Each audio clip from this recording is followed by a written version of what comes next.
Welcome to Yasakshi ma'am channel. இன்றைக்கி நம்ம முள்ளங்கி சாம்பார் எப்படி வைக்கிறதுன்னு பார்க்கலாம்.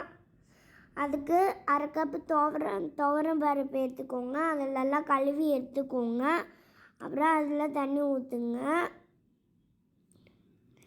அப்புறம் 2 பூண்டு போடுங்க. அப்புறம் கொஞ்சம் பெருங்காயத்தூள் போடுங்க.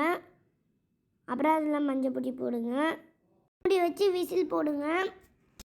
அடுப்பத்தை வச்சு குக்கர் வச்சு 5 விசில் விடுங்க. அப்புறம் புளி லெமன் சைஸ்க்கு எடுத்துக்கோங்க. அப்புறம் அதில் தண்ணி ஊற்றுங்க. புளி நல்லா ஊறட்டும். அப்புறம் ஒரு வடசட்டி வச்சுக்கோங்க. வரமிளகா போட்டுக்கோங்க. சீரகம் போட்டுக்கோங்க. மிளகு போட்டுக்கோங்க. வெந்தயம் போட்டுக்கோங்க. மல்லி போட்டுக்கோங்க. கடலைப்பருப்பு போட்டு வச்சுக்கோங்க. உளுந்து போட்டுக்கோங்க. கருவேப்பிலை போட்டுக்கோங்க. அப்புறம் கிண்டி விடுங்க. கொஞ்ச நேரம் 2 நிமிஷம் வறுக்கணும். அப்புறம் அதை ஜாரில் மாற்றிடுங்க. நல்லா அரைங்க இந்த மாதிரி. அப்புறம் ஒரு சட்டியில் தேவையான அளவு எண்ணெய் ஊற்றிக்கோங்க. கடுகு போட்டுக்கோங்க. கடுகு நல்லா வெடிக்கட்டும். அப்புறம் வெங்காயம் போட்டுக்கோங்க, குட்டி குட்டியாக வெட்டி வச்சுருந்தது. அப்புறம் கிண்டி விடுங்க.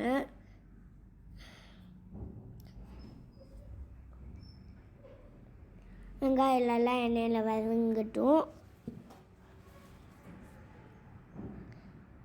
கொஞ்ச நேரம் கிண்டி விடுங்க போதும். அதுக்காக வெங்காயம் எல்லாம் வதங்கிடும். சரிங்களா? அப்புறம் அதில் தக்காளி போட்டுக்கோங்க. பெருசு பெருசாக வெட்டி வச்சுருந்து 1 1. அப்புறம் கிண்டி விடுங்க கொஞ்ச நேரம்.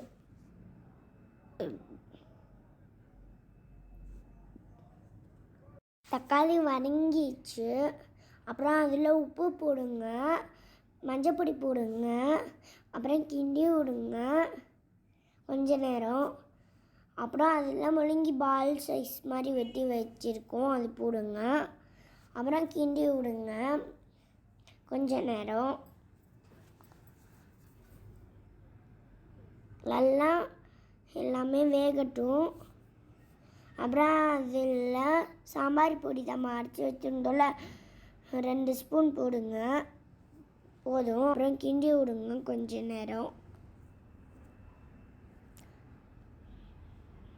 கிண்டி விடுங்க நல்லா கிண்டி விடுங்க. அப்புறம் நம்ம துவரம் பருப்பு வேக வச்சுருந்தோம்ல, லைட்டாக கிண்டி பார்த்துட்டு கொஞ்ச நேரம். அப்புறம் அதை நம்ம வதக்கணும்ல, அதில் போட்டுருங்க. அப்புறம் அதில் புளி தண்ணி ஊற்றுங்க. அப்புறம் கிண்டி விடுங்க கொஞ்ச நேரம். 10 நிமிஷம் வேகட்டும். மல்லித்தலை தூவி அடுப்பை ஆஃப் பண்ணிடுங்க. தேங்க்ஸ் ஃபார் வாட்சிங். சப்ஸ்கிரைப் பண்ணிக்கோங்க. பக்கத்தில் பெல் கிளிக் பண்ணிக்கோங்க. நீங்களும் இந்த சாம்பார் வீட்டில் ட்ரை பண்ணி பாருங்கள். ரொம்ப சுவையாக இருக்கும். சாப்பிட்டுக்கிட்டே இருக்கணும்னு தோணும். தேங்க்யூ.